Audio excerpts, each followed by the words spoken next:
My father, 74, retired hedge fund manager worth approximately $40 million.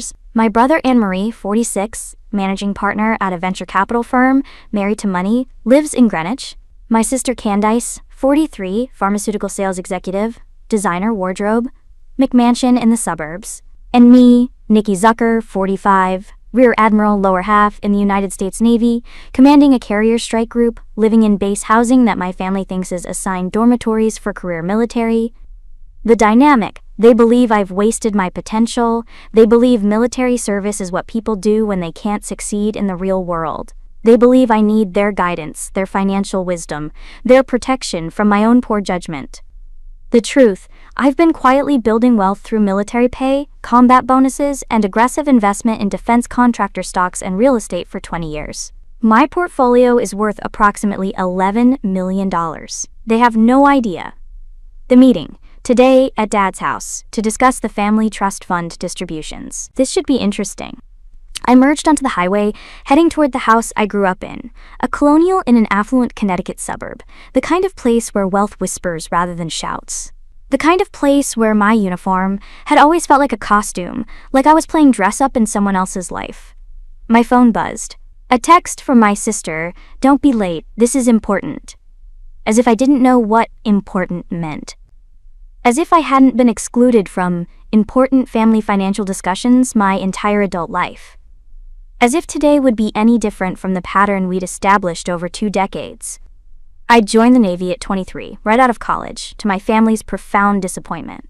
Dad had wanted me to get my MBA, join his fund, learn real finance. My brother had wanted me to network, to leverage Dad's connections, to understand that success was about who you knew, not what you did.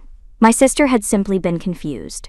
Why would anyone choose a government salary when private sector opportunities existed? I'd tried to explain: service, purpose, leadership, the chance to do something that mattered beyond quarterly earnings reports. They'd nodded politely and then spent the next 20 years treating me like I'd made a terrible mistake I was too proud to admit. The trust fund meeting was Dad's way of taking care of his children while he was still alive to see it. He'd been talking about it for months, restructuring his estate, ensuring everyone was provided for, teaching us about wealth management. My siblings had been involved in every discussion. I'd been informed via email that my presence was requested today at 2 p.m. I pulled into the driveway at 1:55. My brother's Tesla was already there, parked in the spot closest to the door. My sister's Range Rover sat beside it. I parked my 7-year-old Honda on the street. No point taking up valuable driveway space. Inside, the house smelled like expensive coffee and my father's cologne. Voices drifted from his home office. The room where he'd managed his fund for 30 years, where he'd taught my brother about market timing and asset allocation, where he'd mentored dozens of young analysts but never thought to ask me if I was interested in learning. I found them gathered around Dad's desk. Not the conference table in the corner, but his personal workspace, crowded with investment statements and market reports, and framed photos of him with various financial luminaries. Dad sat in his leather chair, my brother leaned against the bookshelf, my sister perched on the arm of the reading chair. And there, in the visitor's chair facing the desk, was Leonard Jarman, Dad's attorney for 30 years. "Nikki!" Dad's voice was hearty, performative. "Right on time. Good, let's get started." I nodded to everyone, took my place standing near the door. No one offered me a seat. Leonard opened a folder. "As you know, your father has been working on restructuring his estate to provide support for his children, while maintaining the principal for future generations. We've established individual trust arrangements tailored to each of your situations." I watched my brother's face, the slight smile, the relaxed posture. He already knew what was coming. They'd discussed this multiple times, probably, without me. "Anne-Marie," Leonard continued, "your quarterly distribution will be $10,000, indexed for inflation, from your designated trust of $3 million. This provides supplemental income while maintaining growth potential." My brother nodded like this was exactly what he'd expected. "Candice, same structure, $10,000 quarterly from your $3 million trust." My sister smiled. "Thank you, Daddy." Then Leonard slid a single paper toward me across the desk. I picked it up. "Your father established a different arrangement for you, Nikki. Given your circumstances, he felt a more conservative approach was prudent. Your trust is $500,000 with annual distributions of $1,000. I read the document. $1,000 annually, not quarterly, annually. The distributions require approval from your brother, who will serve as trustee. He'll review your financial situation each year and determine if release is appropriate. I looked up. Anne-Marie was smirking. That particular expression he'd perfected in childhood. The one that said he knew something you didn't. That he was winning some game you hadn't realized you were playing. "Can't have you blowing it all at once, right?" he said. Dad nodded from his chair, his expression a mixture of concern and satisfaction. "We want to protect you, Nikki. You've never had to manage significant money. The military provides for your basic needs, but wealth requires expertise. Anne-Marie will help you make wise decisions." The words hung in the air like a test. Like they were waiting for me to object, to argue, to prove that I was exactly as financially irresponsible as they'd decided I must be. I'd spent 23 years commanding sailors, managing budgets in the millions, coordinating operations that cost more per day than my siblings would earn in their lifetimes. I'd negotiated with foreign militaries, advised admirals on resource allocation, testified before Congress on defense spending. I held a master's degree in strategic studies and another in international relations. And my father had decided I needed my brother's permission to access $1,000 a year. "I see," I said. My voice was very calm, too calm. Leonard looked uncomfortable. "There's a provision for emergency distributions if you can demonstrate need. Demonstrate need to my brother." "Well, yes. As trustee, The doorbell rang. "I'll get it," my sister said, rising. "Probably the gardener about that estimate." She left. The rest of us sat in awkward silence. I reread the trust document, each word sharper than the last. 500,000, while my siblings got 3 million each. 1,000 per year while they got 10,000 per quarter. Requiring my brother's approval for my own money while they had full control of theirs. The message was clear. You are less. You are incapable. You need supervision. Candice returned, looking confused. "Nikki, there's someone here for you. Says he needs a signature?" I frowned. "I'm not expecting anything." "Well, he's asking for Admiral Zucker." The office went very still. I walked to the front door. A courier in a standard delivery uniform held a large envelope with a familiar logo, my investment firm's insignia embossed in the corner. "Admiral Zucker, I have your quarterly dividend check. Requires signature." Behind me, I heard footsteps. My family had followed, curious about who would address me as Admiral.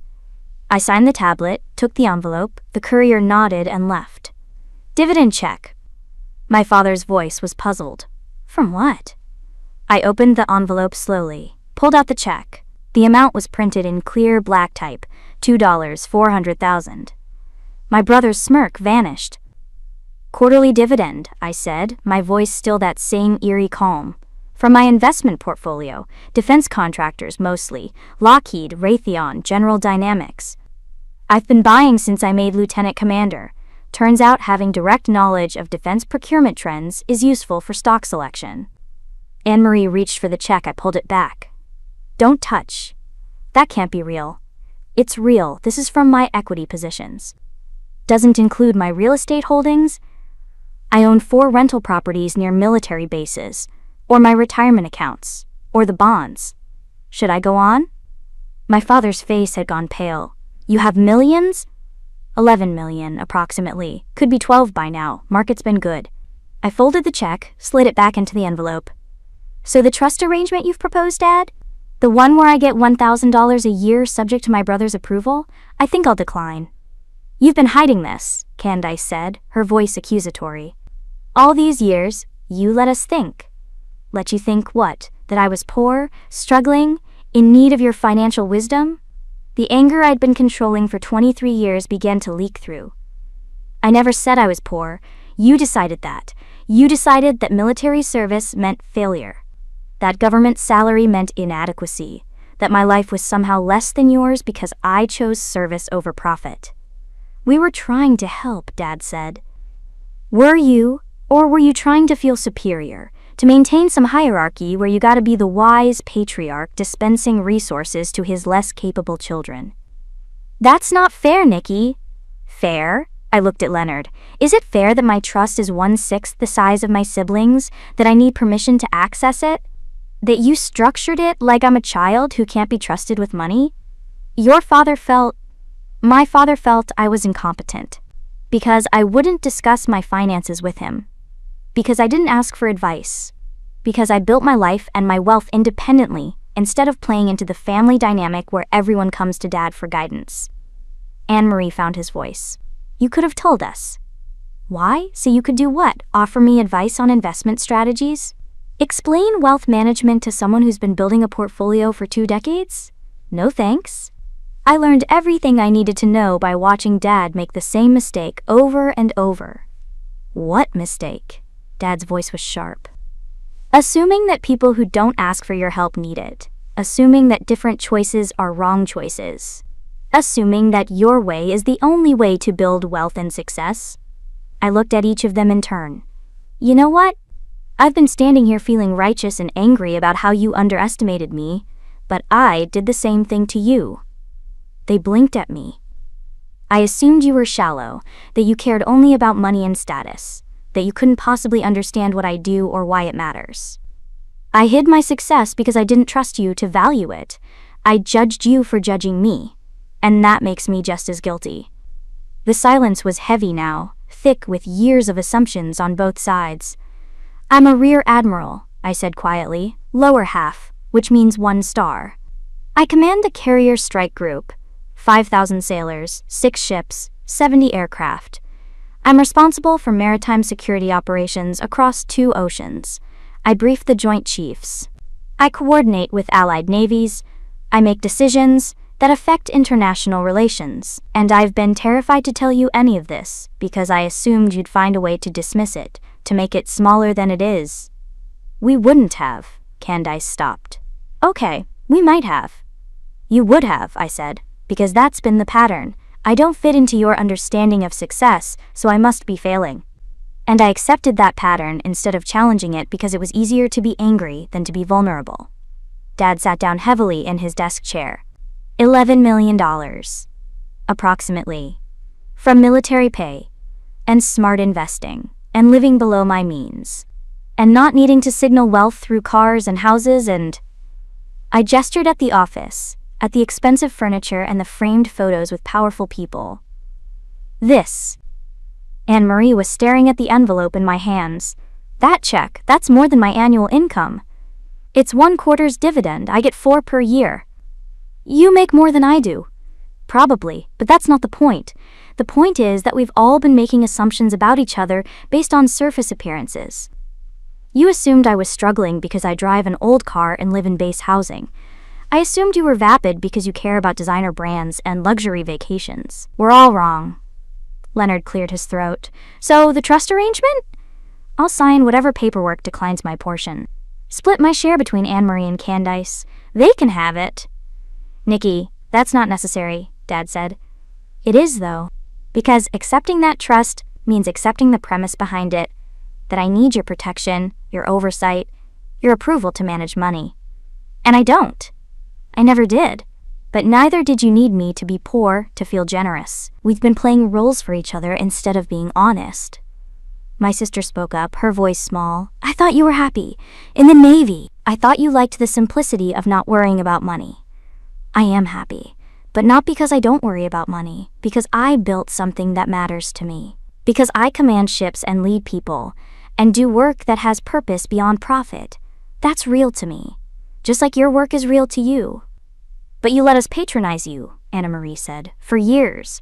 All the advice we gave, the concern, I know. And I let it happen because fighting it meant revealing that I'd succeeded on different terms than the ones you valued. Which meant admitting I cared what you thought. Which I did. I do. I looked at Dad. I wanted you to be proud of me. Not proud of my bank balance, but proud of what I'd accomplished. And when you weren't, when you kept treating me like I'd failed, I decided to protect myself by hiding how well I'd actually done. I am proud, Dad said. His voice cracked slightly. I just didn't understand. A rear admiral? You command a carrier group? Yes. Why didn't you tell me? Why didn't you ask? I countered. In 23 years, you never once asked what rank I held, what my responsibilities were, what my day-to-day work involved. You decided I was in logistics or admin or some vague support role because that fit your understanding of what someone who wouldn't discuss their work must be doing. He had no answer for that. But, I continued, softer now, I also never volunteered the information because I was afraid. Afraid you'd find a way to diminish it. Afraid you'd explain how a real career in finance would have been better. So I hid, and hiding meant you couldn't see me, which meant you filled in the blanks with your own assumptions. Candice sat down on the couch. This is so messed up. Yes, I agreed, but it's our mess. And we all contributed to it. Leonard stood. I'm gonna give you all some privacy. John, let me know about the trust arrangements. He left quickly, grateful to escape the family drama. We stood in silence for a long moment. Finally, Anne-Marie spoke. I'm sorry, for the smirk, for the comment about blowing the money, for all of it. I'm sorry too, Candice added, for assuming you needed help, for treating you like you were less successful because your success looked different. I nodded. And I'm sorry for judging you, for assuming you were shallow, for hiding instead of trusting you with the truth. Dad looked at the trust documents on his desk. These are wrong, all of them, not just yours, all of them. I've been trying to control you through money, trying to keep you tied to me through distributions and oversight. It's not about protecting you, it's about, he stopped, struggling, about still mattering to you. Dad, I said gently, you matter to us because you're our father, not because you have money, not because you give us guidance, just because you're you. But I wanted to be useful. You are useful, just not in the way you thought. We don't need you to manage our money. We need you to be our father, to ask us about our lives, to be interested in us, not in fixing us. He nodded slowly, then looked at me. Tell me about commanding a carrier group. And I did. For the next 3 hours sitting in that office, I told him about the work I'd never discussed. About command responsibility and maritime operations, and the weight of decisions that affected thousands of lives. About briefing admirals and coordinating with allied navies, and the satisfaction of doing something larger than myself. My siblings listened too, asking questions, genuinely trying to understand. And I asked them about their work, really asked not just polite questions but genuine curiosity about what drove them, what they found meaningful, what challenges they faced. We ordered pizza for dinner, not fancy catering, just pizza from the place we'd gone to as kids. We ate in the kitchen, and for the first time in 20 years, we talked like people who actually wanted to know each other. It wasn't perfect. It wasn't a fairy tale reconciliation where everything was suddenly fixed. But it was honest. And honesty, after years of assumptions and performance and protective hiding, felt like fresh air. As I drove home that night, the dividend check sat in my bag, evidence of a secret I no longer needed to keep. My phone buzzed with text from my siblings, awkward but genuine attempts to maintain the connection we'd started rebuilding. Anne-Marie, so about that trust arrangement, want to help me invest instead of the other way around? Candice, dinner next month? I want to hear more about your work, real questions, I promise. Dad, I looked up what a rear admiral does. I'm proud of you, should have said that 20 years ago. I didn't respond right away, just drove through the Connecticut suburbs where wealth whispered and status mattered and success had always been measured in zeros on a bank statement. I'd spent 2 decades hiding my success because I didn't trust my family to value it. They'd spent the same time underestimating me because they couldn't understand it. We'd all been wrong. We'd all been right. We'd all been trapped in patterns of our own making. The revelation hadn't fixed everything, but it had broken the pattern. And sometimes breaking the pattern is enough. Sometimes seeing each other clearly, flaws and all, is more valuable than any trust fund. Sometimes admitting you were wrong is the first step toward